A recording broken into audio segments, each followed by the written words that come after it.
Bom dia. No episódio de hoje desta série O Saber Universal, a história do homem por meio de sua biografia, o nosso personagem será Guglielmo Marconi, sempre gravado ao vivo daqui da Academia Lato Sensu, do Instituto Capuí Filmes. Lembrando de que nenhum grande homem vive em vão. A história da humanidade não é mais do que a biografia dos grandes homens e das grandes mulheres. E eu sou Jonas Luiz da Silva, de Capuí. Vai ouvir uma coisa que a emocionará certamente. Disse-lhe a filha de Marconi, Degna Perence Marconi, sorrindo, um empregado da Biblioteca do Congresso em Washington. Enquanto eu colocava um disco no gramofone, mal Degna Marconi ouviu as primeiras palavras, o seu coração começou a pulsar com mais força. Reconheceu imediatamente a voz suave e calma de seu pai. Falava italiano, exprimindo-se numa linguagem precisa e grave. Relatava o seu primeiro êxito nas experiências da TSF, após realizadas no ano de 1894, quando tinha apenas 20 anos. Após meses de penosos fracassos, certa noite acionou um interruptor. Uma faísca saltou e uma campainha instalada no quarto, situado a 10 metros de distância, tocou. Guglielmo Marconi correu e despertou a sua mulher que dormia para lhe contar que finalmente havia resolvido o problema da transmissão do som sem fios. A filha de Marconi, enquanto ouvia aquela voz, reconstituía mentalmente a figura esbelta do seu pai, curvado sobre os seus instrumentos de trabalho, com as enormes orelhas tapadas pelos headphones. Recordava-se ela da sua casa, quer vivesse em Roma, Inglaterra, que estivesse passando uma temporada de 6 meses a bordo do Eletra, o iate de 730 toneladas que Marconi comprara no fim da Primeira Guerra Mundial. Aquele quarto era o santuário de Marconi. Um dia ele passava a maior parte do tempo e onde a família, principalmente os filhos, entravam nas pontas dos pés com certo receio e admiração. Degna Perence Marconi relatou que quando seu pai nasceu, no dia 25 de agosto de 1874, na cidade de Bolonha, a velha criada da casa de seus avós exclamou: "Que grandes orelhas!" E sua mãe respondeu com o orgulho que havia de revelar-se profético: "Com estas orelhas será capaz de ouvir a voz tênue do ar." O pai de Marconi, Giuseppe Marconi, era um comerciante próspero. Sua mãe, Ana Jamenson, descendia de uma conhecida família de destiladores de Dublin. E sangue irlandês e escocês, era protestante e foi uma apaixonada da música. Fez de Marconi um estudioso da Bíblia, um pianista competente e ensinou a ser tenaz e perseverante. Desde muito novo, Marconi sentiu-se atraído pela ciência. Aos 12 anos, os estudos de física e de química absorviam por completo o seu interesse. Uma vez que os pais lhe perguntaram qual o motivo, porque era tão amigo de um homem velho e cego, ele retoquiu: "É um telegrafista reformado que está me ensinando o alfabeto Morse.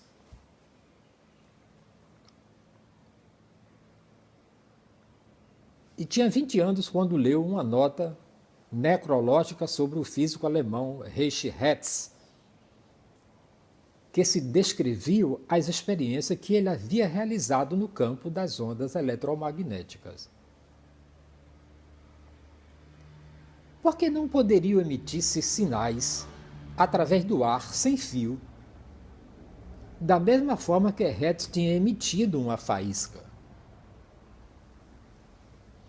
A sua primeira experiência coroada de êxito, em 1894, foi seguida de outras realizadas à distância cada vez maiores. Ofereceu o seu invento ao governo italiano, mas o Ministério dos Correios e Telégrafos não se mostrou interessado. Sua mãe animou dizendo-lhe: talvez tenhas mais oportunidade na Inglaterra. Em fevereiro de 1896, Marconi chegou a Londres com 2 baús cheios de instrumentos. Os funcionários da alfândega, desconfiados daquele estranho aparelho, submeteu-lhes a um exame tão rigoroso que acabaram por destruí-los. Marconi teve de os reconstituir um por um. Finalmente, o governo britânico e alguns particulares compreenderam que aquele jovem amador de 22 anos era dotado de um espírito inventivo verdadeiramente revolucionário, que talvez um dia viesse a tornar-se possível a comunicação com barcos do alto mar, que era a sua ideia primária.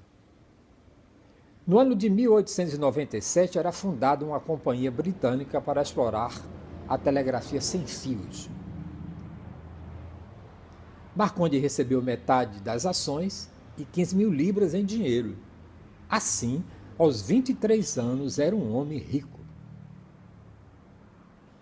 A primeira estação de TSF, construída em 1897 na ilha de Wight, estabeleceu contato com o vapor a 18 milhas de distância.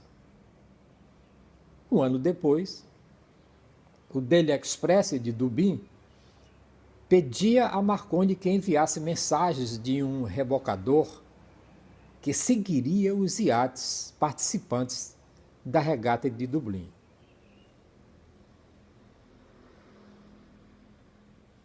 O primeiro dia da experiência foi um completo fiasco. Marconi, porém, não resistiu e enviou mais de 100 mensagens seguidas. Desse modo, o apoio da imprensa, a qual a TST abriu novas possibilidades. Naquele ano, a rainha Vitória mostrou desejo de possuir uma comunicação de rádio entre a sua residência de verão, na ilha de Wight, e o iate real Osborne, no qual seu filho, mais tarde o rei Eduardo VII, se restabelecia de um ferimento numa perna. Uma manhã, enquanto Marconi trabalhava nos jardins do palácio, a rainha passou por ele, sem retribuir o seu cumprimento. Susceptível como era, Marconi anunciou que ia desistir da experiência e deixou o palácio. Arranjem outro eletricista, ordenou a Vitória. Mas, Majestade, infelizmente não temos um Marconi inglês, foi a resposta. A rainha reconsiderou e disse: diga então ao senhor Marconi que venha almoçar comigo amanhã. Acalmado, Marconi continuou no palácio ao serviço da rainha, tendo concluído a tarefa. Em 1899, Marconi teve uma das suas maiores alegrias. A sua invenção serviu pela primeira vez para salvar vidas humanas. Um barco de pilotos britânicos equipado com TSF captou a sereia de um vapor naufragado no Canal da Mancha, que pedia socorro. O barco de pilotos dirigiu imediatamente a mensagem para a costa e lá foram enviados barcos para salvar a tripulação. As experiências de Marconi foram largamente divulgadas em todo o mundo. Construíram-se estações na Inglaterra e no continente. O telégrafo sem fios foi instalado em navios britânicos e italianos. Mas Marconi não estava satisfeito. O seu objetivo era estabelecer contato entre a Europa e a América por meio da TSF e convenceu a sua companhia a tentar a experiência, apesar da objeção levantada por vários físicos de que a curvatura da Terra impossibilitaria a emissão do som através do oceano. Marconi, teimoso que só o cão, escolheu a localidade de Poldhu, na ponta sudoeste da Inglaterra, para a instalação da estação europeia, e após um ano de trabalho árduo, a estação foi destruída por uma tempestade. Todavia, Marconi não desanimou, reconstruiu, partindo em seguida para a Terra Nova, o local que escolhera na América para a comunicação transatlântica. Aí, em St. John's, teve a satisfação de encontrar no monte uma torre erguida em memória do famoso John Cable. Marconi teve o pressentimento de que aquele lugar seria propício e portador de boa sorte. As condições meteorológicas eram desfavoráveis e havia que vencer, além disso, muitos obstáculos de caráter técnico. Finalmente, no dia 12 de dezembro de 1901, Marconi encontrava-se sentado em frente ao aparelho com headphones nos ouvidos.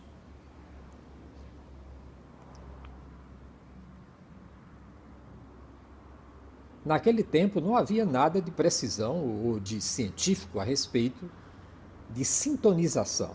Marconi tinha que captar o sinal durante meia hora. Não se ouviu nenhum som.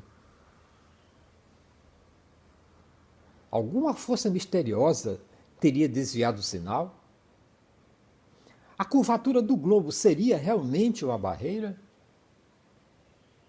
Estes e outros receios o assaltavam. Mas de repente sentiu um pequeno estalido agudo no headphone, seguindo de 3 pequenos ruídos inconfundíveis que correspondiam a 3 pontos do alfabeto Morse. Houve alguma coisa, Camp? Sim, foi a resposta triunfante que recebeu de seu assistente. A extraordinária notícia de que Marconi divulgou à imprensa 2 dias depois foi recebida com ceticismo. Para dissipar as dúvidas, Marconi teria de edificar uma boa estação na nova Terra. Porém, 4 dias após a transmissão da primeira mensagem transatlântica, a companhia anglo-americana proprietária do cabo transatlântico da Terra Nova coagiu Marconi a suspender as suas experiências sobre ameaça de procedimento legal. Felizmente, William Stevens Felding, ministro das Finanças do Canadá, ofereceu a Marconi 16 mil libras para a construção de uma estação em Glace Bay, em Nova Escócia. Antes de voltar para a Inglaterra, Marconi visitou Nova York, onde foi homenageado com um banquete oferecido pelo Instituto Americano de Engenheiros Eletrotécnicos, a que assistiram as maiores figuras da ciência. Thomas Edison, que não pôde comparecer, enviou uma mensagem de felicitações. 2 anos mais tarde, Edison dirigiu a Marconi um convite para almoçar com ele no seu laboratório em Orange, Nova Jersey. Ambos se entusiasmaram de tal forma com a conversa que Edison se esqueceu completamente de servir o almoço. Solari, o assistente de Marconi, estava morrendo de fome, furioso com o que se sucedeu. No entanto, Marconi acalmou dizendo: Solari, isto é o que nos convém e para mantermos a linha. Na primavera do ano de 1902, Marconi contratou um grupo de ajudantes que pôs a trabalhar em Glace Bay. Em outubro, a estação estava concluída. Todavia, só no dia 18 de dezembro, Poidu divulgou o êxito de todas as mensagens se terem recebidas depois de muitos dias e noites de repetidas experiências no Canadá. Marconi contava na altura apenas 28 anos. Voltou à Europa em triunfo. Bolonha, sua cidade natal, organizou-lhe uma recepção entusiástica. As cidades de Liorne, de Roma, consideraram-lhe o título de cidadão honorário. Quando estava visitando Kronstadt, na Rússia, um senhor de idade abraçou-o e disse: saúdo o pai do rádio. Era Alexandre Popov, um dos pioneiros da invenção da telegrafia sem fios, a quem a propaganda russa atribui hoje a invenção da radiotelegrafia. No outono de 1904, sentindo a necessidade de algum descanso depois de ter trabalhado em vários inventos, Marconi retirou-se e para a sua estação de telegrafia de Purley, perto de Bournemouth, Hampshire.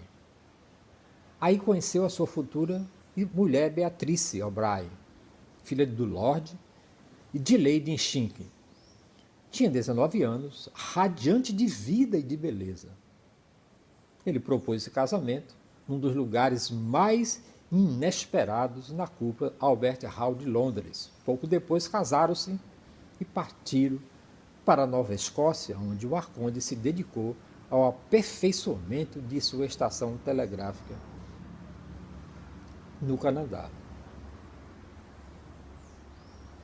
Estava fazendo progressos, tinha êxitos na transmissão durante o dia de mensagens perceptíveis, quando foi chamado a Londres.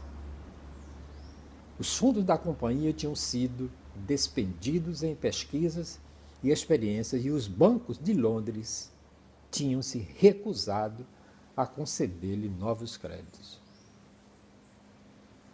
Marconi deslocou-se então à Itália, esperando a ajuda dos bancos italianos, mas estas foram igualmente negadas. Ao regressar à Inglaterra, reorganizou a companhia, reduzindo consideravelmente o pessoal e as despesas, mas tudo parecia correr mal. Seu primeiro filho morreu com 3 meses. As companhias alemãs e americanas começavam a violar os direitos de sua patente. E a grande estação de Glace Bay foi destruída por um incêndio. Quando Marconi teve conhecimento do desastre, sentou-se ao piano e tocou uma sonata de Beethoven.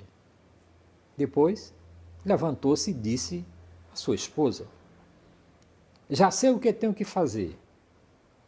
Decidira trabalhar mais do que nunca.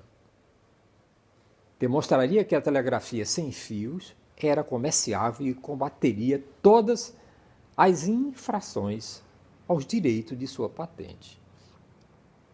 No ano seguinte, a estação de Glace Bay foi reconstruída e Marconi ganhou a sua primeira ação judicial em Nova York. A fortuna voltou-lhe a sorrir.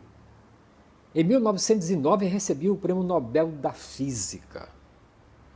Entretanto, uma nova equipe diretiva fizera progredir consideravelmente a companhia. Marconi trabalhava em novos inventos de rádio, tais como o detector de direção para permitir mais segurança aos barcos no mar. Quando o desastre do Titanic, em 1912, veio demonstrar como fora sensato o seu conselho de que todos os barcos deveriam ser providos de equipamentos radiotelegráficos. Por meio do telégrafo, o Titanic chamou em seu auxílio muitos barcos que de outra forma não teriam tido notícias do desastre. Os sobreviventes, 706, que ele encontrou em Nova York, saudaram entusiasticamente, gritando: devemos-lhes a vida. Foi condecorado com uma medalha de ouro. Era alvo da atenção e da gratidão de todo mundo. Na Inglaterra recebeu o título de nobreza. Na Itália foi eleito senador e recebeu o título de marquês.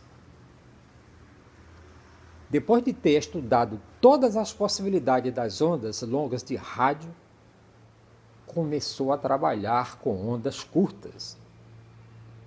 Em 1927, transmitiu a voz humana desde a Inglaterra até a Austrália.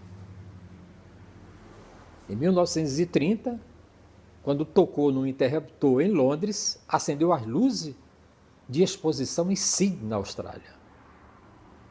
Fez experiência igualmente com ondas de rádio refletidas que viriam a dar origem ao radar. Indicou as ondas ultracurtas como a chave para a televisão. Quando visitou a exposição de Chicago em 1933, Marconi interessou-se especialmente pela instalação de um posto de rádio amador. É um belo trabalho, observou. O jovem construtor ruborizou-se e disse: duvido, senhor Marconi. Sou apenas um amador. Eu também, retoquiu Marconi, com um largo sorriso.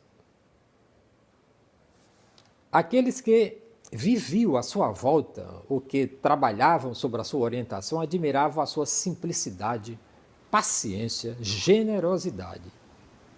Detestava ser interrompido quando trabalhava, mas arranjava sempre tempo para dedicar aos filhos. Sentava-se no chão com o filho e a filha, durante horas brincando com seus comboios elétricos. Uma ocasião, num dia de inverno, meteu-se até os joelhos na água gelada da fonte Paola, perto de sua casa em Roma, a fim de recuperar um barquinho do seu filho, Júlio. Em consequência disso, sobreveio-lhe um resfriado tão grave que, julgando-se às portas da morte, começou a tomar disposições acerca do seu enterro. Sempre levava a filha Degna e o filho Júlio passear, ou de carro, e mostrava-se tão alegre e despreocupado com eles. Um dia, quando foram de carro a caminho de Champton, e para embarcar no Eletra em cruzeiro de verão, tiveram um furo no pneu.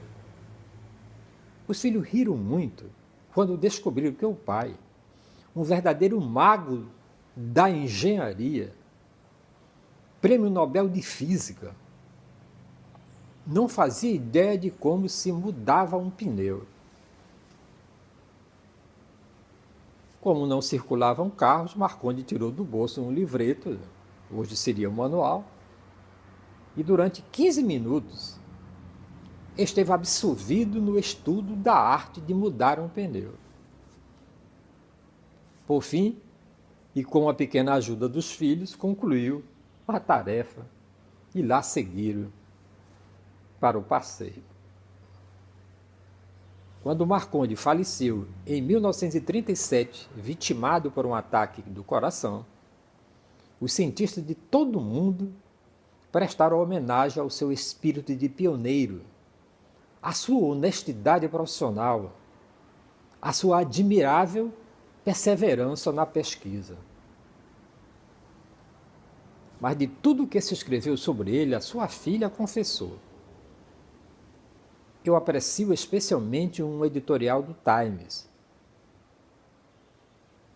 quando, num futuro longínquo, se escrever a história dos princípios do século XX, Guglielmo Marconi poderá ser considerado a figura mais significativa da nossa época.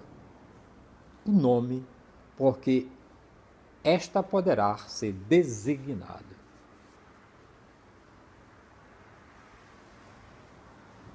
No próximo episódio desta série O Saber Universal, a história do homem por meio de sua biografia, o nosso personagem será João Henrique Casimiro Fabre, o observador incomparável, sempre gravado ao vivo daqui da Academia Lato Senso do Instituto Capuí Filmes. Lembrando de que nenhum grande homem vive em vão, a história da humanidade não é mais do que a biografia dos grandes homens e das grandes mulheres.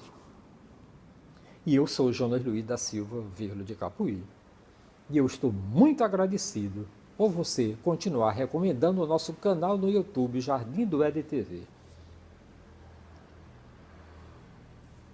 Muito obrigado e até o próximo episódio.